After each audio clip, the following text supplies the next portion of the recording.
నిరీక్షణ prayer house మరియు centre సంఘముల తరపున ప్రభువైన యేసుక్రీస్తు నామములో మీ అందరికీ నా శుభాభివందనములు. ఈరోజు దేవుని వాగ్దానం మొదటి దినవృత్తాంతములు 5వ అధ్యాయం 20వ వచనం. యుద్ధమందు వారు దేవునికి మొరపెట్టగా ఆయన వారి మొర ఆలకించెను. ఇశ్రాయేలీయులు పశ్చిమ వైపు ఉన్న రూబేను, గాదు, మనిషే అర్ధగోత్రం శత్రువులపై యుద్ధం చేయడానికి ప్రేరేపించబడ్డాయి. వారికి పెద్ద శత్రువుల సైన్యం ఉన్నప్పటికీ వారు దేవుని ఎదుట సాగిలపడి ప్రార్థించారు. దేవునిపైనే ఆధారపడ్డారు. దేవుడు వారి ప్రార్థనను ఆలకించి ఆ యుద్ధంలో వారికి సహాయం చేశాడు. దేవుడు వారి పక్షాన నిలబడి వారికి ప్రత్యక్షంగా సహాయాన్ని చేశాడు.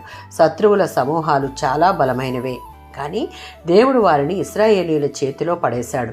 వీరు ఈ యుద్ధంలో విజయాన్ని పొందుటకు వారి సైనిక బలం కాదు, ఆయుధాలు కాదు, వారి శక్తియుక్తులు కాదు, కేవలం దేవునిపై ఆధారపడడం. ప్రార్థన ద్వారా దేవునిని పిలిచిన వారి యొక్క మొరలు దేవుడు వింటాడు. ఆయన నమ్మిన వారిని నిరాశపరచడు. దేవుని మీద ఆధారపడినప్పుడు విజయం ఖాయమవుతుంది. 2వ దినవృత్తాంతములు 20వ అధ్యాయం 15వ వచనం.